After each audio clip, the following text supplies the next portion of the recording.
जी बिस्मिल्लाहिर्रहमानिर्रहीम। स्टूडेंट्स अस्सलाम वालेकुम। मैं हूं advocate Waqar Ahmed Faridi, republic law academy से आपसे मुखातिब हूं। स्टूडेंट्स, जैसा कि आप जानते हैं कि आज लेक्चर नंबर 5 हम क्यूएसओ पे पढ़ने जा रहे हैं।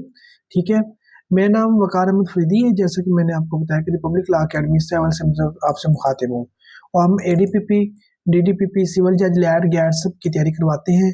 ये हमारा कॉन्टैक्ट नंबर है, इस पे आप रब्ता कर सकते हैं 0303 7434561 पे।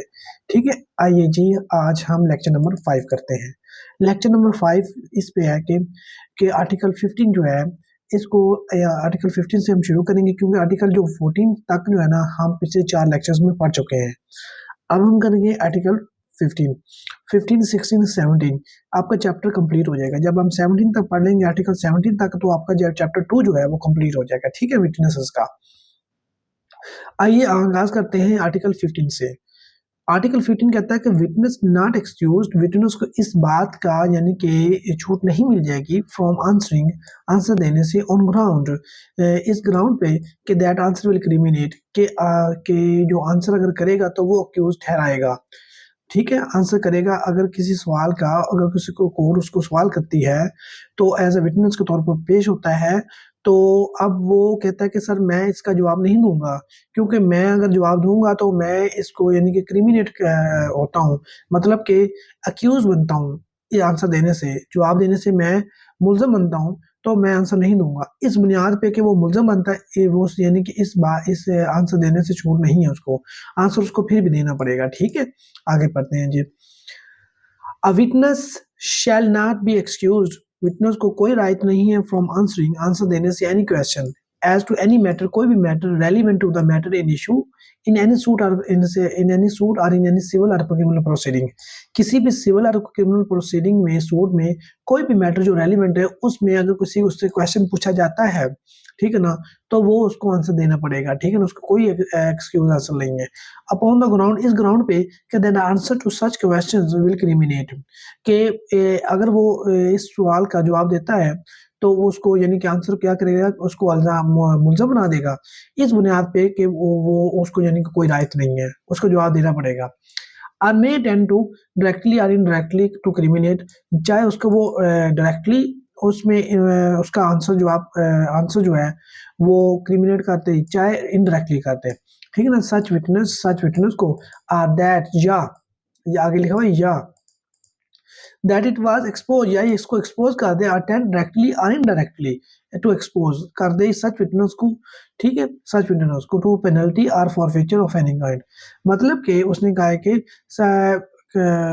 ऐसे विटनेस को, मतलब कि जो आंसर करेगा उसको, वो आंसर उसका डायरेक्टली या इनडायरेक्टली एक्सपोज कर दे, तो और उसको ना तो पेनल्टी से बचा सकता है उसका आंसर, वो जो उसको, और ना ही फॉरफीचर से। ठीक है ना, यहाँ तक जो हमने लाइनें पढ़ी, इसका मतलब ये है, इसका मतलब मैं आपको बता दूं कि एक विटनेस को कोई रायत हासिल नहीं है कि वो किसी सवाल का जवाब ना दे जो कि किसी सिविल या क्रिमिनल प्रोसीडिंग में रेलिवेंट है।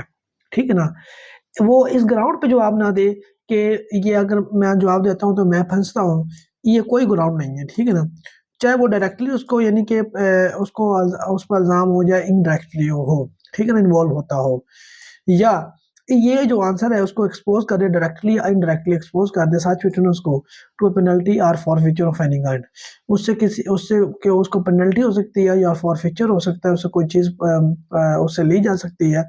तो ये चीज़ें सारी, ठीक है ना, तो उसका जवाब देना पड़ेगा।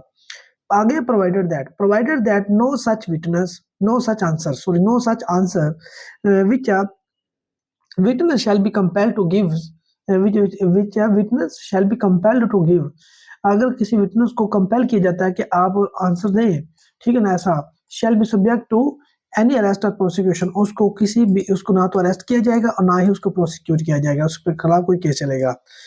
R be proved against him in any criminal proceeding, R be proved against him in any criminal proceeding, और ना ही किसी क्या किया जाएगा, क्रिमिनल प्रोसीडिंग खिलाफ में उसको यानी कि इन्वॉल्व किया जाएगा। ये है आर बी प्रूव्ड, या उसको be proved against him in any criminal proceeding, या उसके खिलाफ कोई क्रिमिनल प्रोसीडिंग भी नहीं चलाई जाएगी, एक्सेप्ट, एक्सेप्ट क्या है, accept prosecution of for giving false evidence, prosecution for giving false evidence by such answer।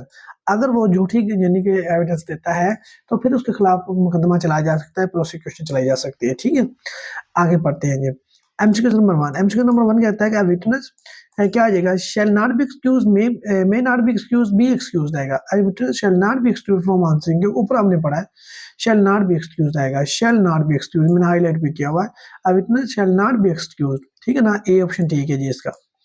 आगे चलते हैं जी, MCQ number 2, a witness shall not be excused from answering any question as to any matter relevant to the matter in issue in any suit or in any civil or criminal proceeding upon the ground that answer to such question will criminate or may tend directly or indirectly to criminate such witness, or that it will expose or tend directly or indirectly to expose such witness to penalty or forfeiture of any kind, provided that no such answer which a witness shall be compelled to give such shall subject to क्या होगा, arrest, any arrest or prosecution, any arrest or prosecution हो गया। ठीक है, हम ऊपर पढ़ के आ चुके हैं।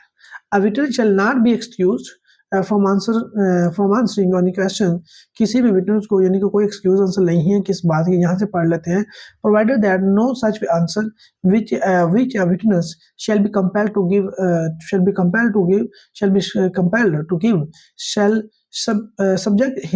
shall subject him to any arrest or prosecution or be proved against him in any criminal proceeding except upon a prosecution for giving evidence, giving correct evidence, giving false evidence, C option ठीक है जी। आगे चलते हैं जी, ये हमने article 15 पढ़ लिया, आज हम आर्टिकल पढ़ते हैं 16। ठीक है ना, आर्टिकल 16 अकॉम्प्लिस, जिसे कहते हैं को अक्यूज कहते हैं, शरीक जुर्म कहते हैं। को अक्यूज या शरीक जुर्म जो है वो ये है जी, an accomplice shall be competent witness against an accused person. ठीक है ना, जो अकॉम्प्लिस होगा वो क्या होगा, वो अगेंस्ट वो अक्यूज्ड पर्सन वो कॉम्पिटेंट विटनेस होगा। कॉम्पिटेंट विटनेस, ये बात आपने याद रखनी है।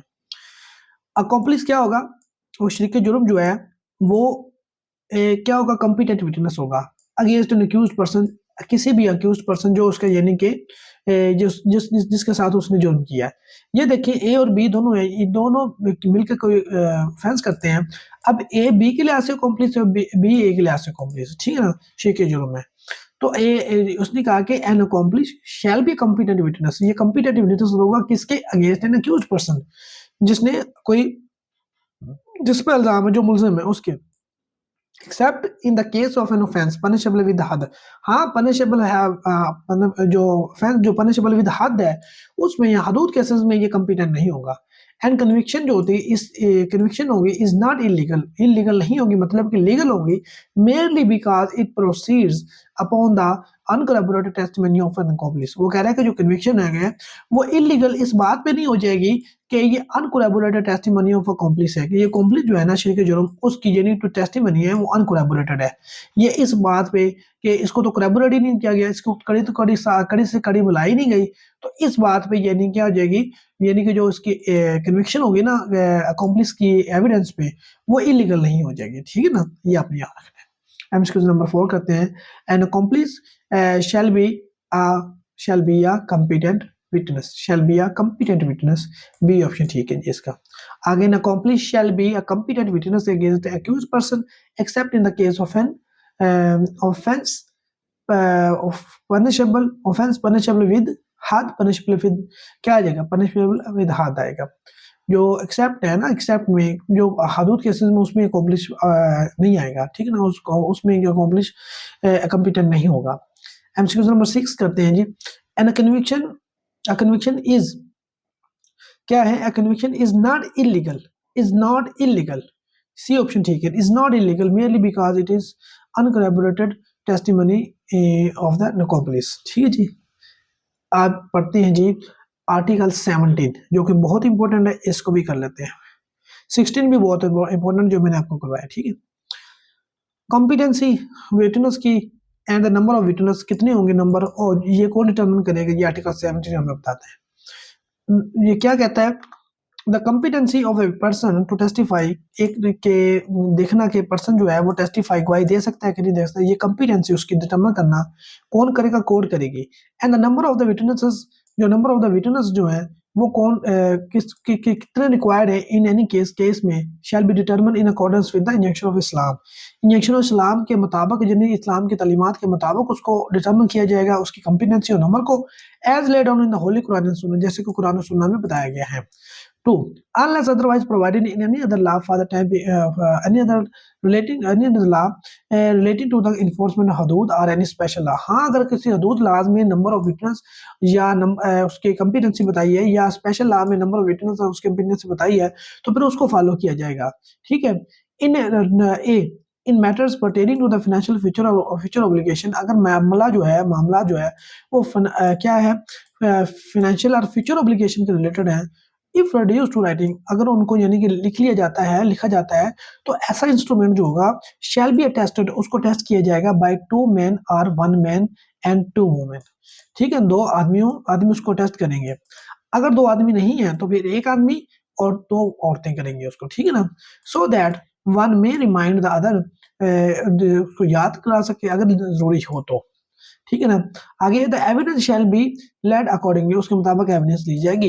बी क्या कहता है कि इन ऑल अदर मैटर, किस बाकी तमाम मैटर्स में, इन ऑल अदर मैटर्स में, तमाम बाकी मैटर्स में क्या होगा, द कोर्ट में एक्सेप्ट कर सकती है या act upon the testimony of one man और 1 वुमेन। ये बात आपने याद रखनी, 1 मैन और 1 वुमेन की टेस्टिमनी पे भी वो क्या कर सकती है, कोर्ट एक्ट अपॉन कर सकती है, उसको एक्सेप्ट कर सकती है। और सच अदर एविडेंस या किसी दूसरी अदर एविडेंस को भी, अदर एविडेंस वाला भी आपने सेंटेंस याद रखना है।